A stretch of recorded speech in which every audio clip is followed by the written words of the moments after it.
Bonsoir à tout le monde.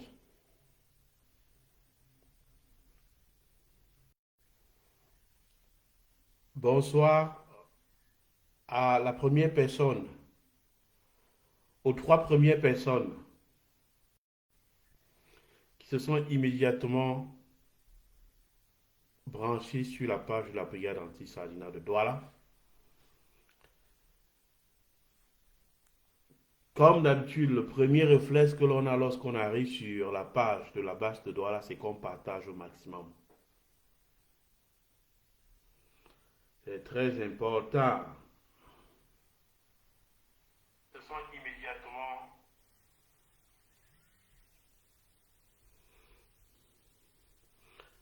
partagés au maximum le direct euh, de tout à l'heure là, ça ne va pas durer plus de 30 minutes. En fait, c'est un direct en hommage au professeur Nyamsiwa Cameroun, qui a été victime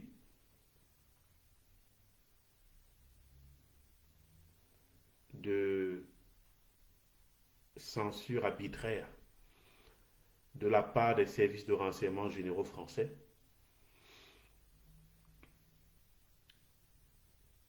Et donc, voilà, je vais vous expliquer ce qui s'est passé dans un premier temps. Et s'il vous plaît, je vais vous demander de soutenir le professeur Nyamsi à la suite de ce direct, de passer un peu partout dans les différents groupes pour envoyer des messages au professeur Nyamsi. Donc, on est 16, on partage, on partage, on partage, on partage, on partage. On partage surtout en direction des personnes qui sont au Cameroun. Vous savez, le but aussi de ce direct que l'on fait sur place au Cameroun, c'est d'amener les populations à vaincre la peur. C'est d'amener les populations à trouver les voies et moyens de résister à ce régime. Si nous sommes capables de prendre ce risque qui consiste à y mettre depuis quelque part dans le littoral, c'est que ça veut dire que vous ici, vous êtes capable de prendre également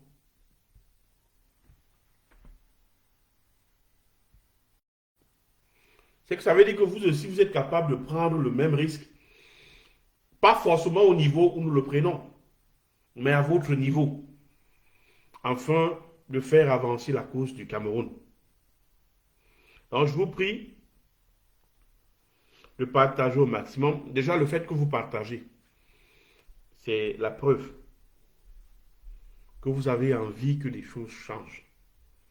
C'est votre contribution à la libération du Cameroun. Pays riche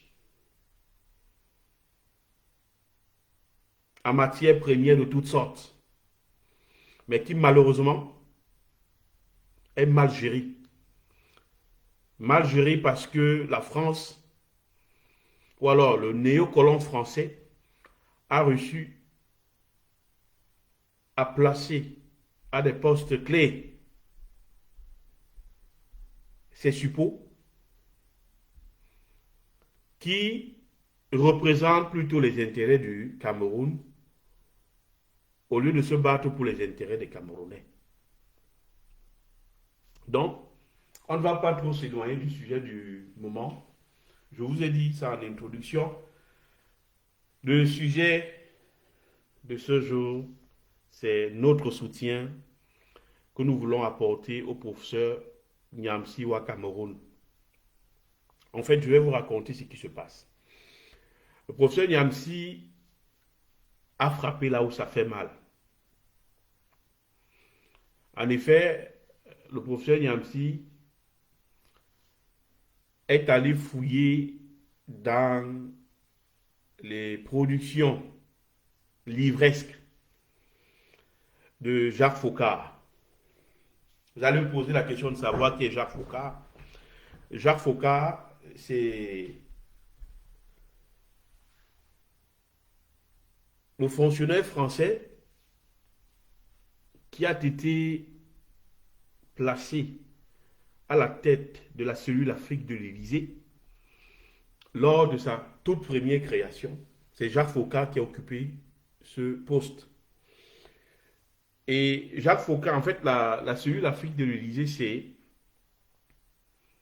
disons, un service de la présidence française en charge des questions africaines et qui concerne le président français sur l'attitude à avoir par rapport à des situations précises en Afrique.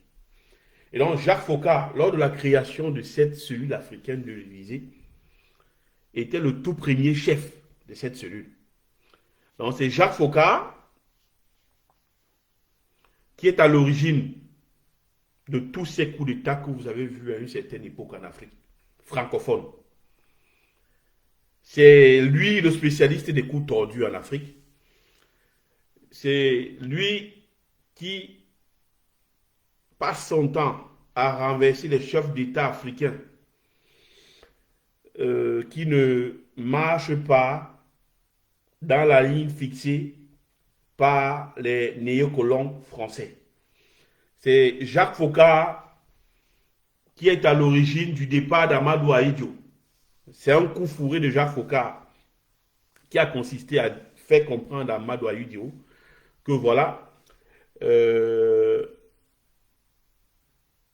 as un cancer. Il va falloir te mettre en réserve de la République du Cameroun et permettre à ton premier ministre de te suicider afin d'aller te faire soigner. Donc, c'est ce type de piège que Jacques Foccart organisait. Je ne dis pas que dans le cas d'Amadou Ahidjo, c'est forcément lui, parce que je crois que je peux me tromper, hein. À l'époque où Amadou Ahidjo quitte le pouvoir, je ne sais pas si c'est toujours Jacques Foccart, mais en fait, c'est un peu le rôle que l'on assigne à la cellule africaine de l'Élysée, qui a été dirigée lors de sa toute première création. Lors de sa création, elle a été dirigée par Jacques Foccart. Et donc, voilà. Le malheur du professeur Niamsi au Cameroun commence lorsque le professeur Niamsi, vous savez, c'est un érudit, quoi. C'est quelqu'un qui lit beaucoup. Alors, le professeur Niamsi, en fouillant dans les mémoires de Jacques Foccart, retrouve une transcription d'une conversation entre Jacques Foccart, qui est, comme je le dis, un collaborateur du général de Gaulle. Dans cette transcription, il est question de racisme. Cette transcription permet de mettre en exergue le racisme du général de Gaulle. En fait, pour ceux d'entre vous qui ont eu l'opportunité de lire, moi par exemple, j'ai lu le transcript de cette conversation que le professeur Niamsi au Cameroun s'est permis de publier sur sa page. Et dans ce transcript, on se rend compte que le général de Gaulle est un raciste invétéré. Et donc, pour peu que le professeur Niamsi a publié cette transcription qu'il a retrouvée dans les archives, dans les écrits de Jacques Foccart, alors il a été censuré. Il a été abusivement censuré. En fait, le prétexte de Facebook, c'est que le professeur Niamsi au Cameroun serait en train d'inciter à la haine raciale. Je tiens bien à vous préciser que le professeur Niamsi, c'est un philosophe. Donc, lorsqu'il cite quelqu'un, il vous donne les sources, à savoir l'auteur de la phrase, la page de l'ouvrage dans lequel il a tiré la citation. Et donc, les services de renseignement français ont certainement fait des pressions auprès de Facebook et Facebook a suspendu le professeur Niamsi pour une semaine. Il s'agit d'une sanction bien entendu abusive parce que le professeur Niamsi n'est pas celui qui a tenu des propos.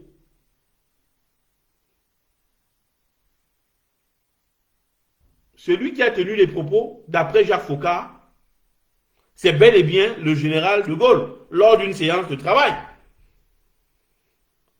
Et donc, rien ne peut justifier que l'on sanctionne le professeur Niamsi, qui n'a fait que présenter à la jeunesse africaine ce que les politiciens français pensent au fond des Africains. Je tiens à vous rappeler que lorsque la France est sous occupation allemande, le même général de Gaulle fera appel aux Africains afin qu'ils viennent libérer la France. Ce même général de Gaulle est celui qui, d'après les citations de Jacques Faucard, serait un raciste invétéré. Niamsi Wa Cameroun n'a fait que présenter les propos de Jacques Faucard sur la personne du général de Gaulle. Il n'a jamais été l'auteur de cette phrase. Tous ceux d'entre vous qui peuvent aller voir, je ne sais pas si c'est encore là, sur cette page, vous vous rendrez compte que Niamsi Wa Cameroun, lui, n'a fait que cette analyse froide de ce que sont les hommes politiques français.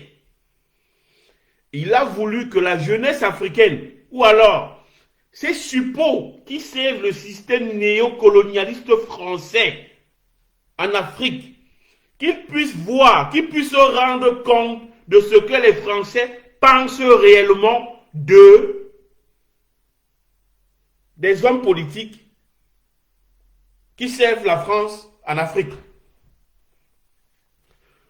Vous et moi, nous savons le rôle que joue le professeur Niamsi Wa Cameroun dans l'émancipation des mentalités africaines. Je tiens à vous le dire, le professeur Niamsi Wa Cameroun est un philosophe de formation. Donc ça veut dire que quoi? S'il y a quelqu'un qui peut jouer l'éclaireur de la pensée africaine, l'éclaireur des masses africaines dans le combat de libération, alors c'est bel et bien Niamsi Wa Cameroun. Donc, en leur privant de parole, Facebook, avec la complicité des services de renseignement français, sont bien conscients de l'impact que le professeur Niamsi a sur la jeunesse africaine, a sur la jeunesse francophone africaine. Donc, ce direct, c'est pour rendre hommage au professeur Niamsi, qui ne cesse de multiplier les directs quand il a le temps, afin d'éclairer les jeunes Africains, afin d'éclairer la jeunesse africaine, pour qu'elle prenne conscience de sa situation, qu'elle s'engage résolument dans le combat pour sa libération. À notre avis, au niveau de la base de Douala, le professeur Niamsi n'a manqué de respect à personne. Le professeur Niamsi n'a appelé ou alors il n'a incité à aucune haine raciale. Il s'agit d'une transcription de propos tenus par le général de Gaulle lors d'une séance de travail avec son collaborateur en charge de la cellule africaine de l'Élysée. L'auteur de cette citation, c'est bel et bien Jacques Faucard, dans ses mémoires. C'est bel et bien Jacques Foccart qui dit dans ses mémoires que le général de Gaulle est un homme raciste. Le général de Gaulle est un raciste invétéré. C'est le plus proche collaborateur du général de Gaulle qui le dit. Nyamsi-Wa Cameroun prend juste ce texte pour conscientiser les masses africaines, pour conscientiser les politiciens africains qui ont vendu leur âme au système néocolonialiste mis en place par les Français. En fait, le professeur Nyamsi veut dire, chers politicards du continent africain, regardez ce que ces gens-là pensent de vous. Pour eux, vous êtes des noireaux qui ne savent rien faire. Voilà la transcription que l'on doit faire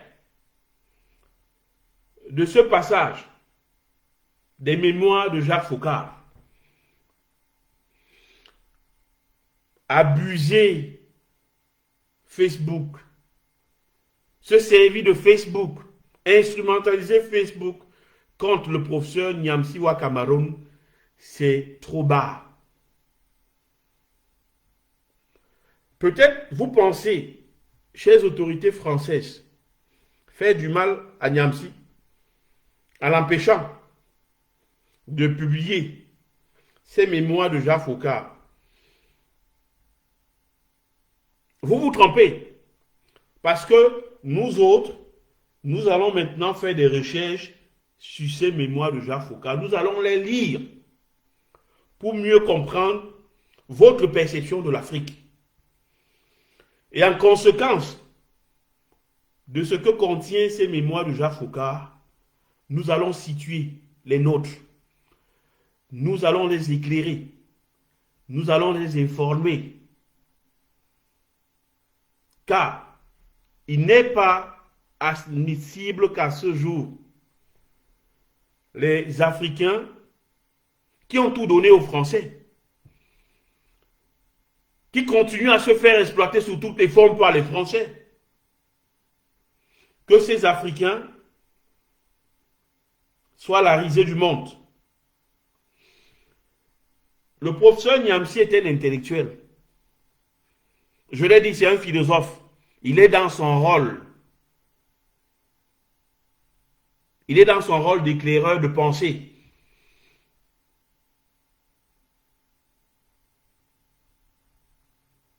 C'est à lui de développer le sens du discernement au sein des populations africaines.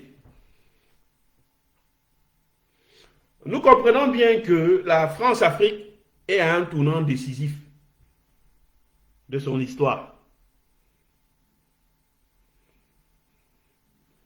Le rayonnement de la France à travers le monde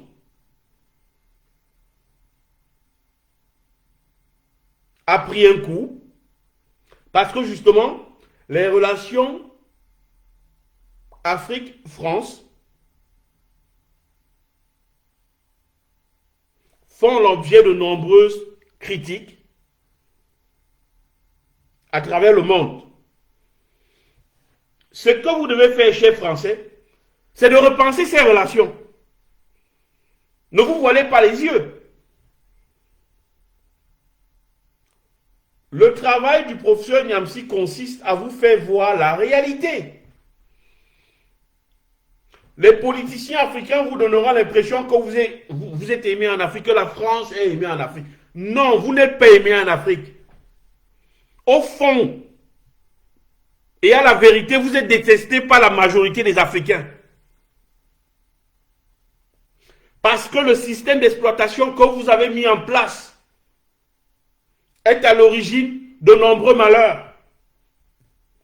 Et que lentement, les Africains en ont marre. Ils en ont marre. Et ils vous le disent. Que ça suffit. Le professeur Niamsi est la voix des sans-voix.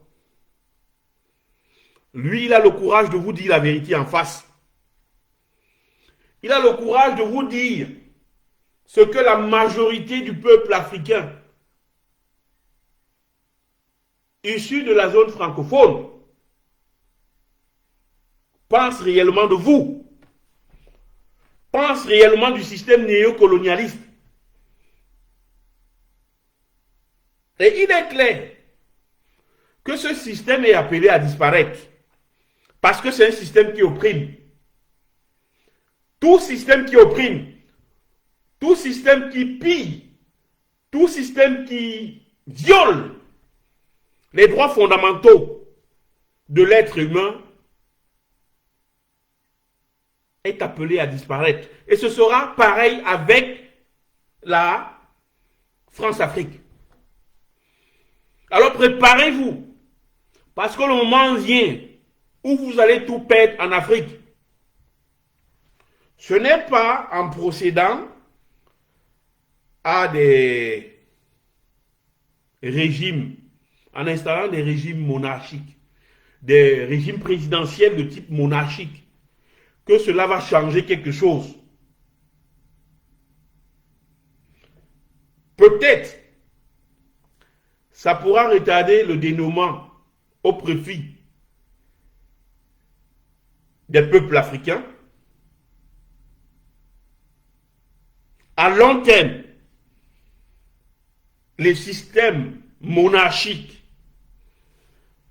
le système présidentiel de type monarchique que vous êtes en train d'installer dans les zones francophones ne vont pas tenir. Vous êtes conscient de cela. Alors pourquoi pas repenser votre façon de concevoir les relations franco-africaines? Si la France n'est pas capable de repenser les relations franco-africaines, c'est qu'elle est appelée à disparaître.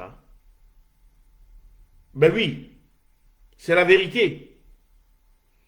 Si vous n'êtes pas capable de repenser vos relations avec l'Afrique, alors vous allez disparaître en tant que nation, en tant que puissance moyenne. Alors, privé de parole, le professeur Niamsi sur Facebook, c'est très limite. Cela ne résout pas le problème. Tout au contraire, après cette publication, que le professeur Niamsi a fait des mémoires de Jacques Foccart, ça a attiré l'attention de beaucoup de jeunes Africains qui sont désormais curieux. Ils veulent savoir qu'est-ce qui est contenu dans les mémoires de Jacques Foccart.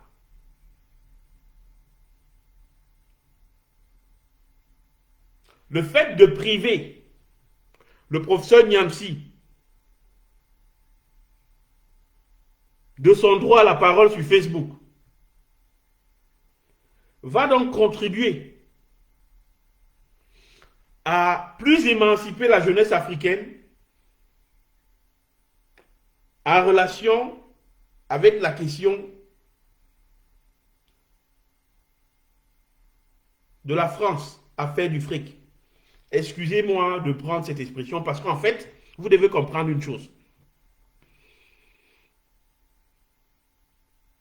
Traitez le professeur Niamsi tel que vous êtes en train de le faire. D'humilier tel que vous êtes en train de le faire.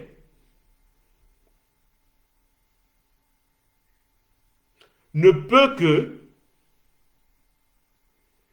le grandir. Peut-être sur l'instant, vous pensez que voilà, il a touché à un sujet très sensible, il a touché à une icône française.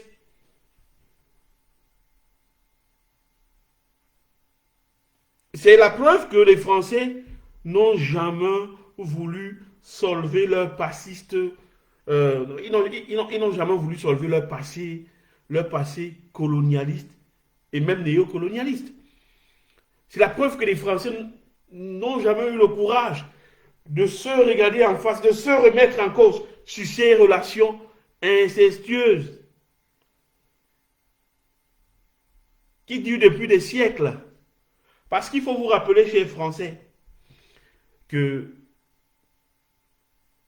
les relations franco-africaines commencent avec l'esclavage. Hein. C'est 400 ans.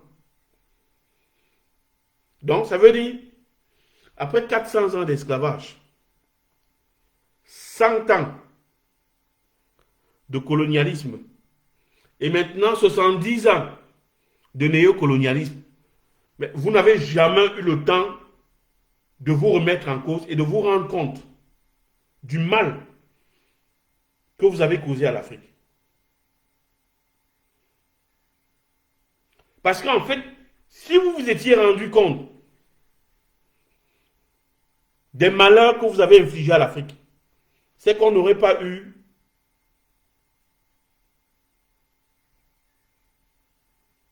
la situation que l'on a vécue au Rwanda, avec le massacre de près d'1 million de Tutsis. Non, de Hutus. Non, non, oui, ouais, excusez-moi. C'était les Tutsis, la minorité des Tutsis. Les rapports onusiens ont démontré que la France, lorsqu'elle n'avait pas armé les Interamwe, qui étaient chargés du nettoyage ethnique au Rwanda, la France a participé directement aux massacres qui se sont déroulés au Rwanda.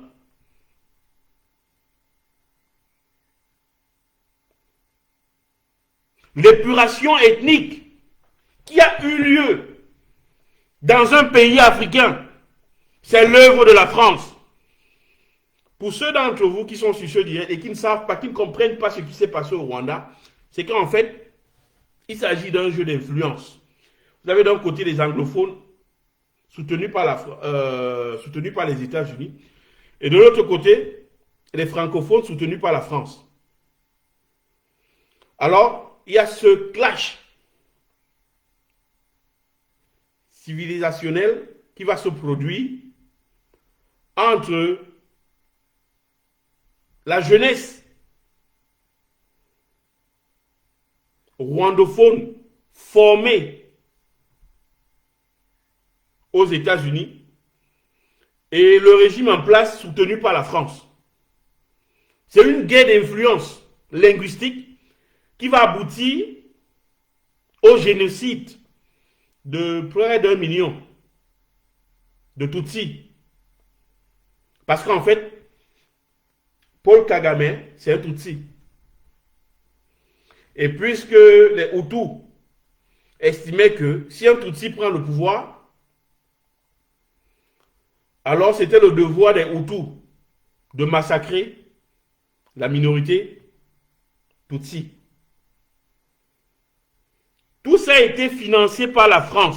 Tout ça a été soutenu par la France. La France a obtenu une assistance, a fourni une assistance logistique.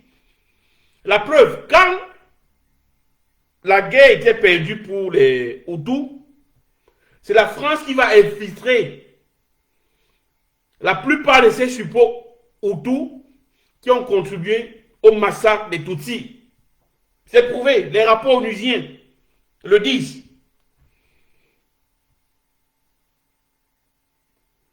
Je dis encore, le direct de ce soir, c'est un soutien au professeur Nyamsiwa Cameroun. Tous ces développements que j'apporte à l'intérieur, c'est pour essayer de préciser la pensée. Pourquoi est-ce qu'il faut soutenir le professeur Nyamsi? Ce qui se passe là, c'est qu'en France, désormais, vous ne pouvez pas débattre du problème du racisme. Hein? Ben oui. Vous n'avez pas le droit de l'ouvrir sur le racisme. En fait, les Occidentaux en général, lorsqu'il s'agit des thèmes en relation avec le racisme, ils n'aiment rien entendre. En fait, on va vous dire, oui, on sait que le racisme existe, mais acceptez-le comme ça, n'en parlez pas. Non, on va en parler. Vous n'allez pas nous empêcher de parler d'un thème qui nous tient à cœur. On va parler de ce racisme-là.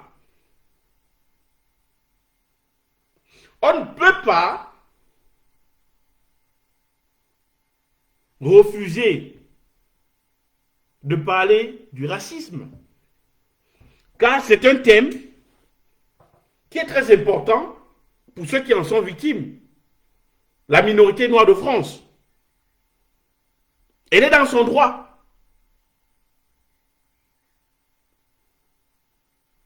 de parler du racisme. Vous savez, il faut faire très attention pour ceux d'entre vous qui êtes sur cette page. La liberté d'expression en France est la géométrie variable. Dans le cas du professeur Niamsi, ça s'est vérifié une fois de plus. Vous vous rendez compte? Le professeur Niamsi est dans son rôle de philosophe, il est dans son rôle d'éclaireur des pensées.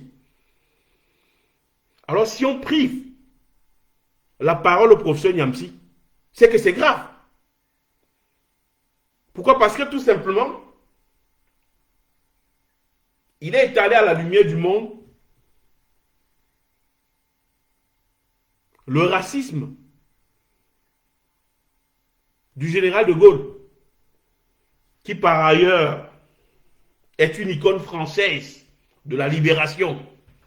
Donc vous voyez, comme toute icône, il ne faut pas dire des choses qui pourraient écorner son image. Et on vous dit, on vous donne comme motif de... Surtout que la censure, parce qu'il faut bien comprendre, hein, le motif de la censure, c'est que c'est un appel à la haine raciale. Ce n'est pas un appel à la haine raciale. Vous et moi, nous sommes convaincus de cela. En réalité, les services français, disons-le tout simplement, le professeur Niamsi est dans le collimateur des services secrets français depuis longtemps. Parce que ce n'est pas quelqu'un qui se laisse influencer dans sa manière de penser. Voilà un peu, si c'était quelqu'un qui se laissait influencer dans sa manière de penser, si c'était quelqu'un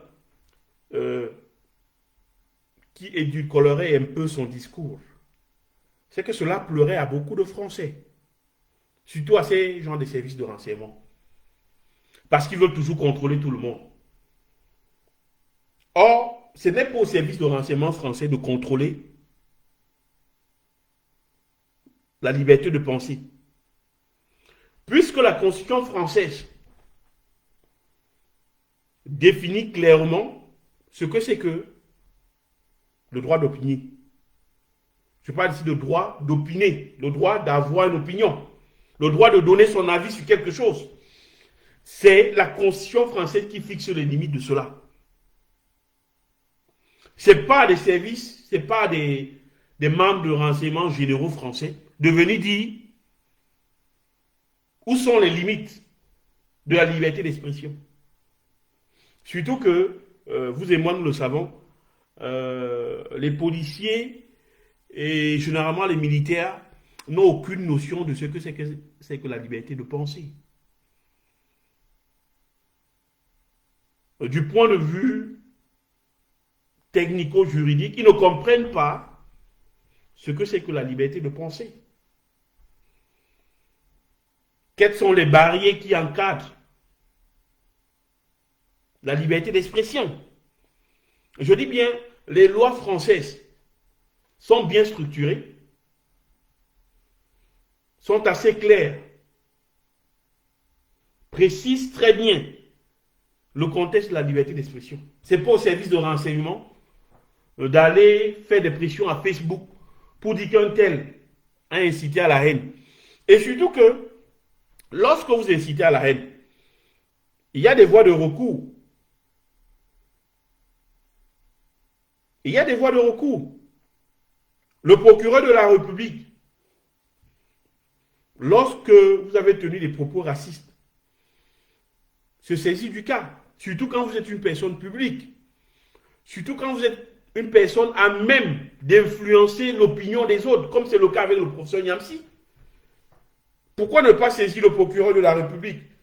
Parce qu'on sait que le procureur de la République va se rendre très rapidement que non, en fait, ici, si le professeur Niamsi tire des propos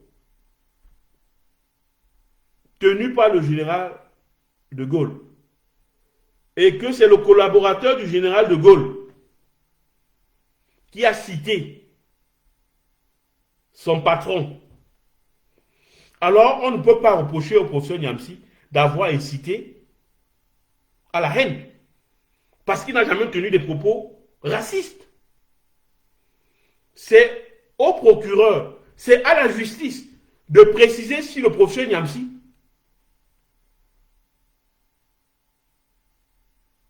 en retranscrivant les propos du général de Gaulle, tels que précisés dans les mémoires de Focard, sont une violation de la liberté d'expression. Il y a un juge, il y a un procureur de la République qui sont formés pour juger de ces questions-là. Ce n'est pas au service de renseignement d'appeler Facebook, de dire qu'un tel, surtout que dans ce cas même, il s'agit d'une dénonciation calomnieuse. Hein? Si, c'est de la diffamation. À défaut d'être une dénonciation calomnieuse, il s'agit de diffamation, pure et simple. Donc je le dis encore, dans la première partie de ce direct visait à vous expliquer le fond du problème. Et je continue à être persuadé du fait que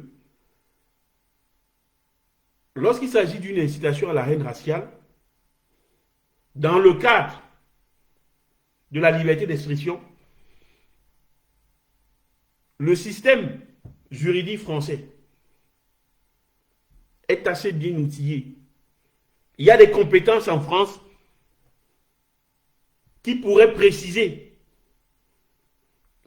qui, s'ils avaient été saisis du cas, seraient arrivés à la conclusion de ce que le professeur Niamsi n'a rien fait de mal. Mais maintenant, lorsque les services de renseignement français se servent de ce type de méthode pour faire taire des penseurs tels que le professeur Niamsi, c'est dangereux. C'est très dangereux. Parce que si le professeur Niamsi ne peut plus s'exprimer, s'il ne peut plus exprimer les frustrations des peuples africains, alors forcément on va prendre les armes pour exprimer nos frustrations. C'est ce que nous allons faire au Cameroun. Si d'envergure, on devait nous forcer à prendre Franck Biya comme étant le nouveau président de la République, tel qu'ils l'ont fait avec le Tchad. En ce moment, on n'aura pas d'autre choix que de prendre les armes et de défendre notre liberté.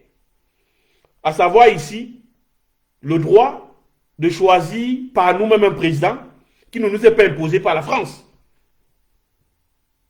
Donc voilà, je vais dire une chose. La première partie de ces 40 premières minutes du direct, c'était pour vous faire comprendre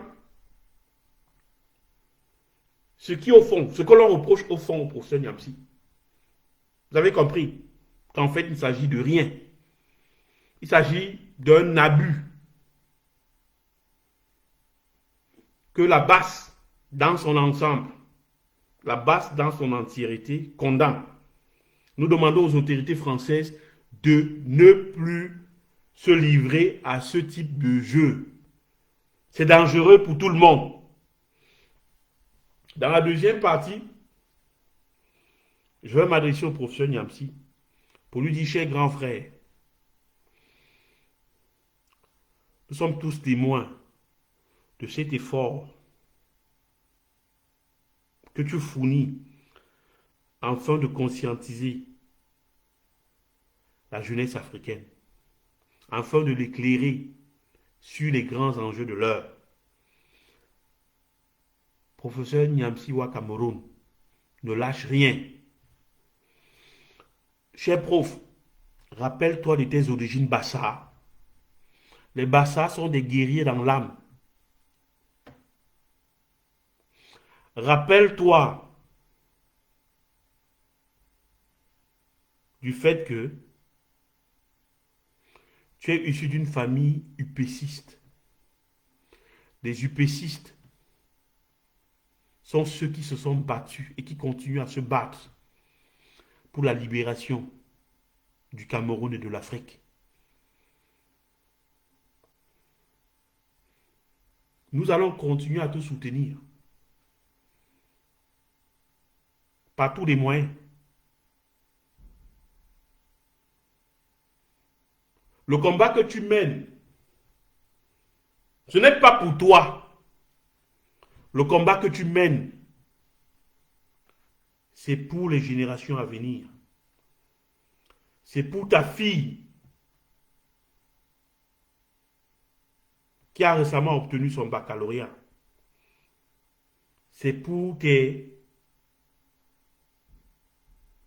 arrière petit-fils.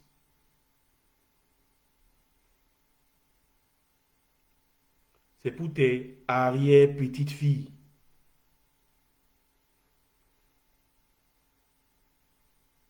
Le combat que tu mènes a une portée qui ne se limite pas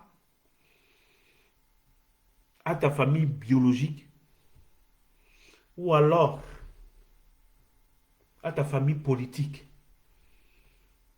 D'ailleurs, même tu te rends compte.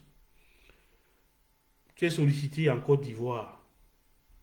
Tu es sollicité en Guinée. Tu es sollicité en Centrafrique. Tu es sollicité un peu partout. Parce que la qualité de ton expertise convainc tout le monde.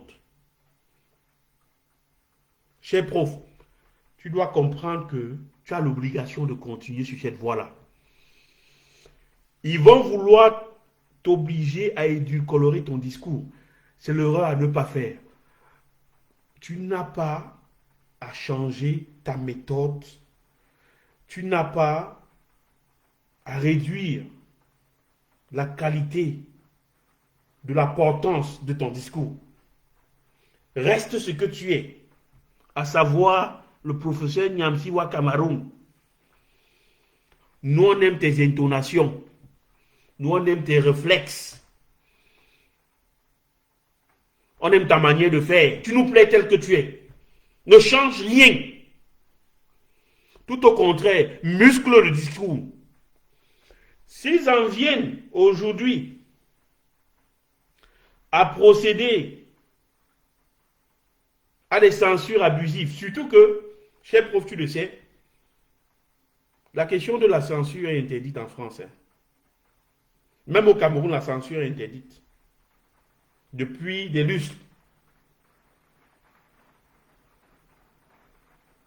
Donc, cher prof, s'il te plaît, ne lâche rien. Le seul fait que ces gens en viennent à utiliser des basses méthodes pour te faire taire, c'est la preuve que tu les touches là où ça fait mal. C'est pourquoi tu ne dois pas changer. C'est pourquoi tu vas continuer. C'est pourquoi tu vas augmenter le volume. C'est pourquoi tu vas toujours procéder à ces analyses froides qui les font autant peur. Nyamsiwa Cameroun, tu es le fils du Cameroun. C'est sur toi que nous comptons. C'est grâce à toi que beaucoup découvrent l'aspect intellectuel de la résistance. C'est tes méthodes qui orientent beaucoup de personnes dans la résistance. Donc, il y a cette méthode philosophique que tu appliques dans ta façon de penser. Il y a cette dialectique que tu emploies lorsque tu développes ton discours. C'est ça qui est très intéressant. C'est ça qui est si fascinant dans ta personne. Cher aîné, je suis caché quelque part dans le littoral. Je te demande de ne pas abandonner, de ne même pas être découragé. Tout au contraire, sors renforcé de cette tentative d'humiliation de la France à faire le fric. Comme je l'ai dit, c'est parce que tu les touches là où ça fait mal. C'est parce que tu as refusé d'être un clown. C'est parce que tu es le contraire de l'anti-intellectuel. qu'ils ont décidé de te censurer. Alors, cher prof, je sais que tu es quelqu'un qui a un mental solide. D'ailleurs, les gars Bassa, c'est les gars qui ont le mental solide. Il n'y a qu'à voir Rigobert Song. Il n'y a qu'à voir tous ces vrais gars Bassa qui ont des coups solides, qui ont ce qu'on appelle les libintes, solides. Tu ne lâches rien. Tu vas continuer à jouer le pitbull. Tu vas continuer à les fracasser les vérités sur la face. Ce type de vérité qui ne veulent pas entendre. Cher René, chaque fois que tu es en direct, même si je suis en plein boulot, je trouve l'occasion d'aller écouter ce que tu es en train de dire. Parce que toi, tu es une mine du savoir. Tu as un temple de connaissances. Le problème, c'est que tu le fais dans leur langue. Et que généralement, tu ne te trompes pas. Que ce soit dans la prononciation, que ce soit dans l'intonation, ou alors dans la dialectique de la pensée. Tu leur démontres que toi, tu es le vrai philosophe.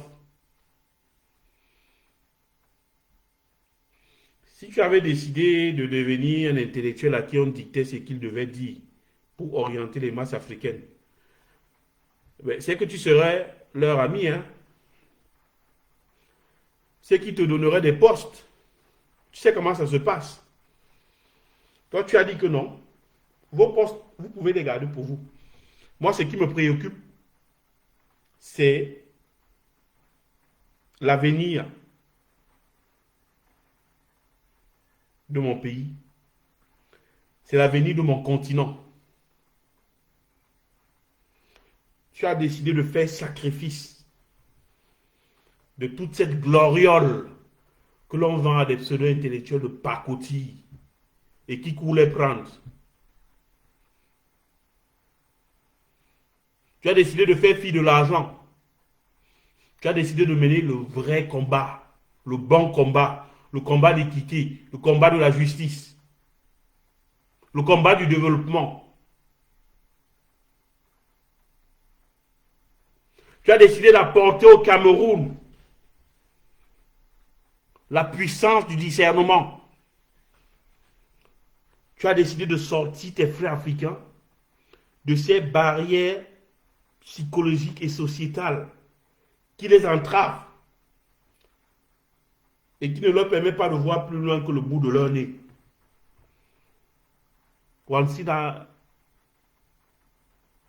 grand frère, Nyamsiwa Cameroun, ne te laisse pas décourager par ces blancs. Ce n'est pas du racisme, hein. Je dis, ne te laisse pas décourager par ces blancs. Tu es l'âme immortelle du peuple africain. Tu n'es pas l'âme immortelle. Je veux dire, tu n'es pas uniquement l'âme immortelle de l'Union des populations du Cameroun. Tu es l'âme immortelle des populations africaines. Pour nous, tu es une icône de la résistance et tu le sais très bien. Tu n'emploies pas les armes pour tuer. Mais ton discours suffit à les faire peur. Mais rends-toi compte, cher prof, l'art de discourir que tu as, c'est ça qui les massacre. Tu tiens un discours cohérent dans leur propre langue. Tu les amènes à cogiter sur la stupidité de leur mentalité. C'est ça qui leur fait mal. Toi, tu n'emploies pas les fusils, le pistolet. Tu n'emploies pas les bombes, comme le font si bien les Arabes. Toi, ton arme, c'est la parole.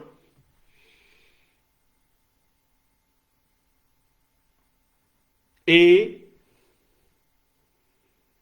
ce que tu dis, les actes que tu poses, sont plus tranchants que ces armes à feu. Toi, ta façon très policée de dire les choses, sans invective, moi, ça m'a toujours surpris. Hein. Tu n'insultes personne, mais tu tiens un discours cohérent, structuré, et amène ces personnes à se sentir mal à l'aise. C'est ça ta force.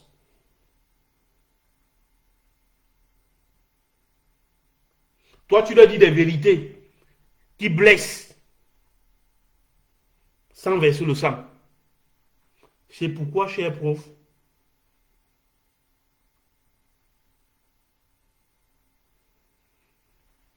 tu dois continuer ce travail-là. L'eau bénie que tu verses sur les néocolons français tous les jours, c'est ça qui est en train d'exorciser les Français. C'est ça qui est en train de sortir les petits diables qu'il y a dans le corps de la France-Afrique. Grâce à toi, nous découvrons qu'avec des mots bien sensés, avec des mots bien placés, on peut faire reculer une puissance moyenne qui dispose de la bombe atomique et d'un porte-avions et d'un mini porte-avions, parce que le Charles de Gaulle, c'est un mini porte-avions comparé au super carrier américain. Le Charles de Gaulle, c'est un petit porte-avions, c'est un mini porte-avions, c'est un porte-avions de poche. Cher prof, j'ai suivi ton direct hier. Moi, ce qui m'a le plus marqué, c'est ton calme, c'est ta sérénité. C'est ton refus de te laisser abattre. Parce que après que tu as été suspendu, tu es allé directement sur YouTube. Et là, je découvre qu'ils ont osé te suspendre. Donc, je te dis, cher prof, cher grand frère, tu n'as pas le droit d'abandonner le combat. Je sais que tu ne vas même pas abandonner.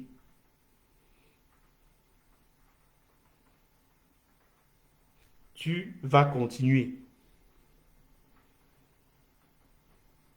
Ne lâche pas le morceau. Tu es un pitbull. Mort dedans. Mort là encore plus fort.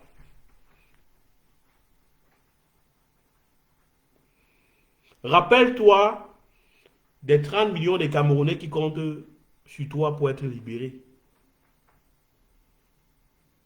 Rappelle-toi de tous ces Africains de la zone francophone qui, grâce à toi, ont le pouvoir et surtout le courage désormais de s'élever contre la France-Afrique. Qui n'a pas suivi les conférences du professeur Niamsi? Oui, les vrais pains spirituels de la liberté. Tu es bien connu dans la zone francophone. Tu n'as pas le droit de t'arrêter. Laisse-les avec toute cette puissance des services des renseignements généraux qui peut d'un coup de fil appeler Facebook pour qu'on te bloque. Même à travers les livres, nous on va continuer à te lire. On va continuer à te lire. On va continuer à t'écouter. Continue à jouer ce rôle que tu incarnes dans la résistance. C'est prof, j'aurais beaucoup de choses à te dire. Mais seulement, je vais m'arrêter à ce niveau. Parce que nous sommes au Cameroun. On n'a pas les moyens, comme vous en France. Organiser un direct de ce type, ça nous coûte beaucoup de mégas. Surtout que c'est nous qui nous finançons. On fait dans l'autofinancement parce qu'on a refusé de prendre l'argent du peuple camerounais.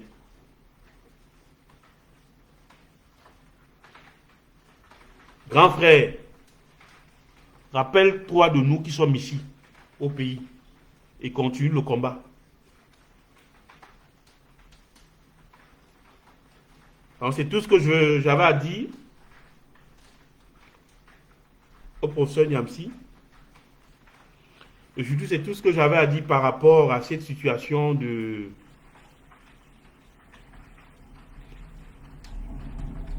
censure abusive dont il a été victime. Et puis, il faut que ce soit clair. Et ça, cela n'a rien à voir avec le professeur Niamsi. Parce qu'il ne faut pas qu'on pense que le discours que je vais dire là, maintenant, c'est le professeur Niamsi qui a inspiré cela. Que ce soit clair, hein. Si d'envergure, c'est Franck Biya qu'on voudrait nous forcer à prendre comme président de la République, comme dans le cas du Tchad. Alors, je le répète encore, la guerre qui sévit dans les zones anglophones va s'étendre dans les zones francophones. Ce que les anglophones sont capables de faire, les francophones en sont aussi capables. Parce que nous tous, nous sommes des Camerounais. Nous autres francophones, nous voulons croire que les autorités camerounaises ont appris de leur erreur par rapport à la guerre dans le Nozo. On veut croire que ces autorités ont compris que c'est les nombreuses frustrations qui ont poussé la partie anglophone du Cameroun à se révolter contre elles. Je veux dire ici les autorités. Si d'envergure, on devait nous imposer Franck Biya comme étant le nouveau président du Cameroun, je le dis encore, ce sera la guerre civile avec des conséquences incalculables. Et pour les intérêts des Camerounais et pour les intérêts des Français qui pensent que c'est en maintenant un illettré, c'est en maintenant un vendeur de drogue comme Franck Biya à la tête du pouvoir que les intérêts seront protégés. Non. Dans le cas d'une prise de pouvoir par Franck Biya, quelles que soient les circonstances, la guerre civile qui sévit actuellement depuis 5 ans dans les zones anglophones va s'étendre dans les zones francophones.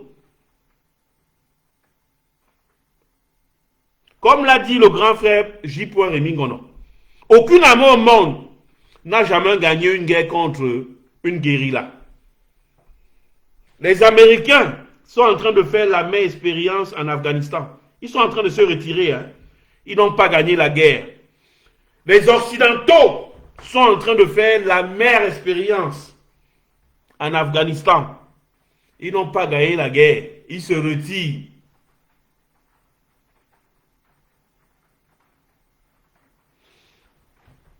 L'un des buts de la guerre contre l'Afghanistan, ce n'était pas seulement aller déloger Oussama Ben Laden, qui était l'auteur des attentats du 11 septembre. Je ne connais plus la date et l'année. Je ne connais plus l'année.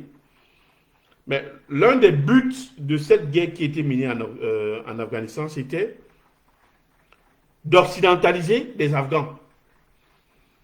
Les Afghans ont dit non, on n'a pas besoin d'être occidentalisés. Nous avons notre culture afghane. Nous voulons maintenir cette culture. Nous allons défendre cette culture par tous les moyens. Et aujourd'hui, après près de plus de 10 ans de guerre contre les Afghans, les Afghans ont tenu le coup. La guérilla mise en place par les Afghans a tenu le coup face à une armée super entraînée, telle que celle des États-Unis. Face à des armées coalisées, hyper entraînées, occidentales, l'Afghanistan a tenu le coup. Je dirais en vérité que le départ des troupes occidentales de l'Afghanistan est une défaite de la civilisation occidentale. Rendez-vous compte, avec tous les moyens dont ils disposent. Je veux dire, si c'est du point de vue de la technologie militaire, les tactiques, ils ont les meilleurs. Ils disposent des meilleurs appareils de guerre. Mais le petit peuple afghan a dit non. Et ce non a été ferme. Et les Occidentaux ont respecté le non des Afghans. Ils se retirent. Ah oui. Joe Biden a dit qu'à la fin de son mandat, il n'y aura plus aucun militaire américain en Afghanistan. Les Occidentaux se retirent aussi. Je veux dire, la France, quand je parle des Américains, bien entendu, c'est des Occidentaux, mais généralement, dans cette coalition, moi, j'aime parler des Américains. Pourquoi? Parce que c'est eux-mêmes la force. Les Français, les Allemands, les Belges et les Suédois, ça envoie des petits... ils envoient des petites unités là pour soutenir les Américains parce que c'est les Américains qui sont dans les principaux engagements là-bas en Afghanistan. Ce n'est pas le contraire.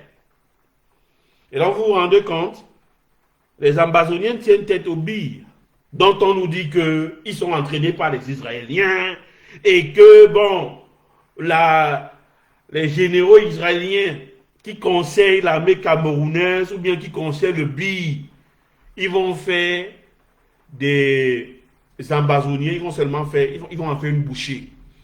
Il n'y a rien de cela. La vérité, c'est qu'aujourd'hui, les Ambazoniens sont libres. Désormais, on a deux scénarios qui se présentent. Hein. C'est très simple. Une fédération à 2 États, ou alors une fédération à 10 États, c'est comme vous voulez. Ou alors, la partie occidentale du Cameroun va prendre son indépendance. L'armée camerounaise ne peut gagner aucune guerre. Elle ne peut gagner aucune guérilla. Même les États-Unis n'ont jamais gagné une guerre de guérilla.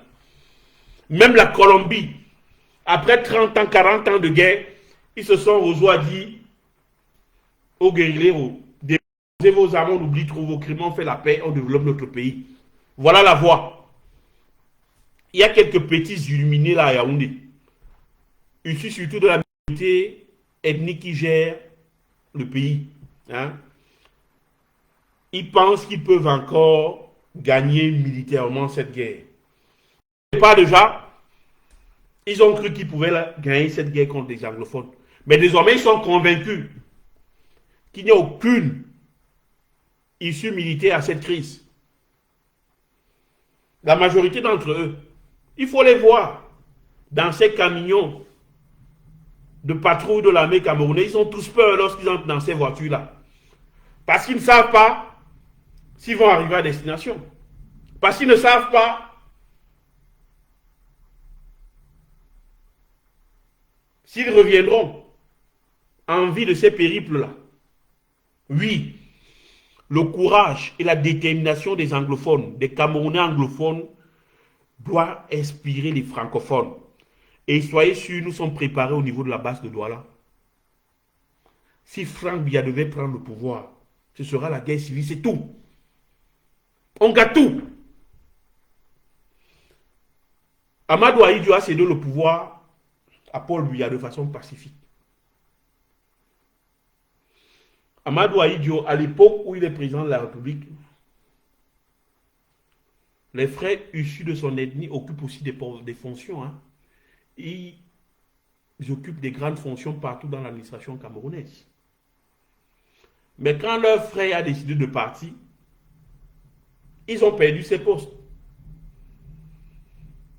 Certains ont tenté des coups d'état militaires, mais la majorité du peuple camerounais était derrière le président Paul Biya.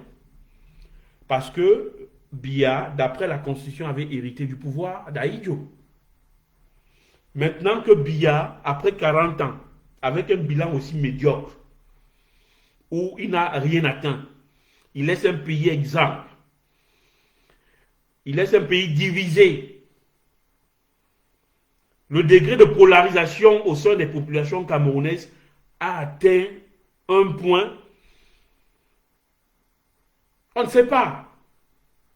Peut-être c'est encore le professeur Niamsi, le philosophe, qui va nous proposer des pistes de solutions. Comment sortir de cette polarisation de la société camerounaise. Mais je dis, dans tous les cas, Biya n'a rien atteint. Vous et moi, nous sommes convaincus de cela.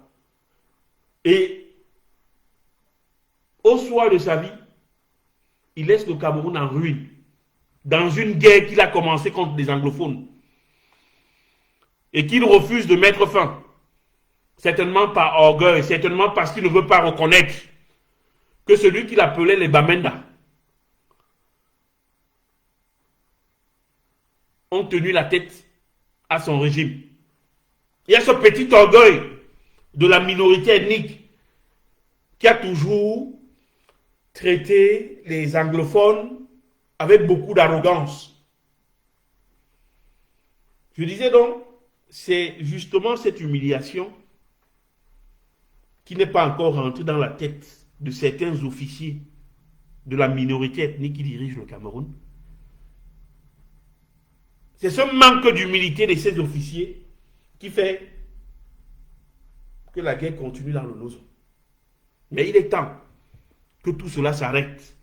Il est temps que Paul Biya cède le pouvoir pacifiquement, comme Ahidjo l'a fait à son temps.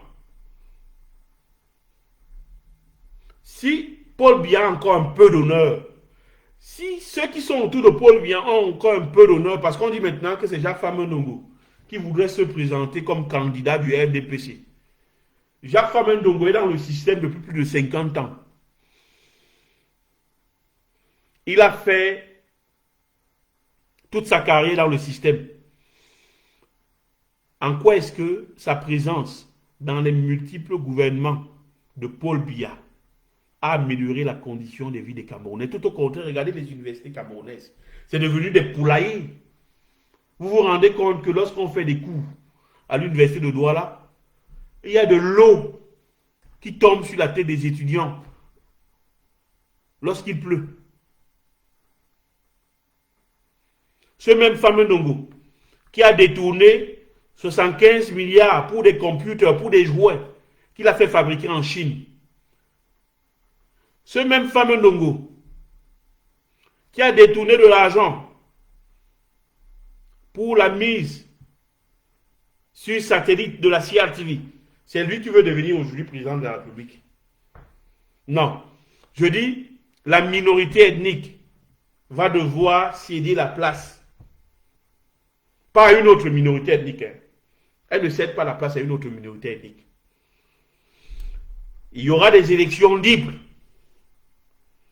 Le préalable pour organiser des élections au Cameroun, nous tous nous le savons, c'est une réforme du code électoral, une réforme consensuelle du code électoral. Première des choses. Deuxième des choses, Election Cameroun, la commission chargée d'organiser des élections doit être également réformée. Je vous ai dit ça dans nos précédents directs. Election Cameroun est composée à près de 90% d'anciens ministres et membres du RDPC. Donc il y a ce problème qui se pose, ce problème d'éthique qui se pose.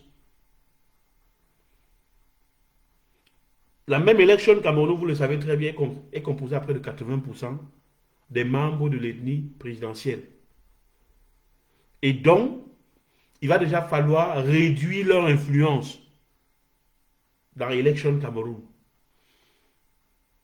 Il va falloir que l'on n'applique pas le principe du quota. Non. Il va falloir mettre dans Election Cameroun des hommes dont la probité morale ne souffre d'aucune contestation.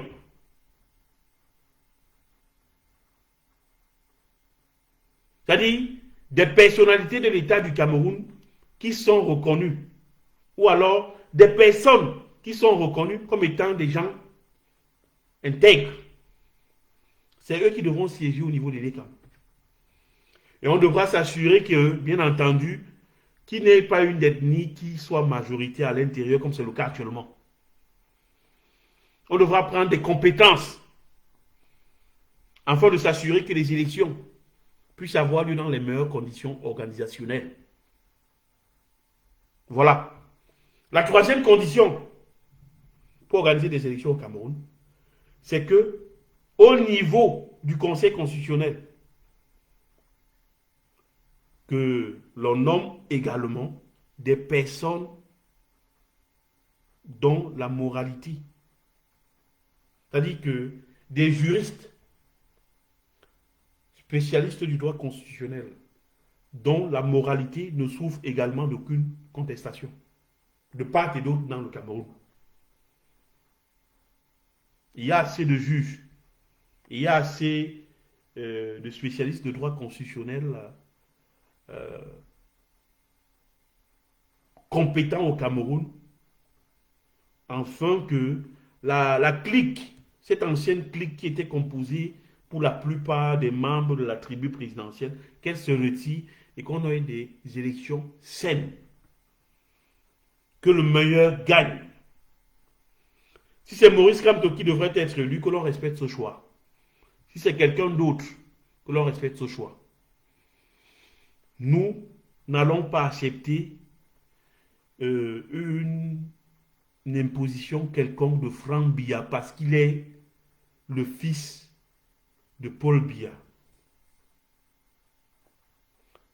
La transmission patrilinéaire du pouvoir au Cameroun n'aura pas lieu. On l'a dit, si elle a lieu, alors c'est la guerre civile qui fera partie Franck Biya du pouvoir. Déjà, il faut que vous le sachiez très bien. Quand on parle de guerre civile, on a toujours l'impression qu'il n'y a pas de guerre civile. Non, il y a de la guerre civile dans la partie anglophone du pays, c'est une guerre civile. Mais nous parlons de l'éventualité de l'extension de cette guerre civile qu'il y a dans les régions anglophones, dans les régions anglophones, vers les régions francophones, qui ne sont pas encore atteintes. Oui. Si d'envergure ils sous-estiment, alors qu'ils essaient d'imposer Franck Biya. Donc, suspendre le professeur Nyamsiwa Cameroun parce qu'il a donné juste, il a juste démontré que De Gaulle était un raciste. Je ne sais pas à quoi ça va mener, mais dans tous les cas, ça ne va rien changer. Et le professeur Nyamsi va continuer à impacter dans la vie des citoyens camerounais. Il va continuer à éclairer les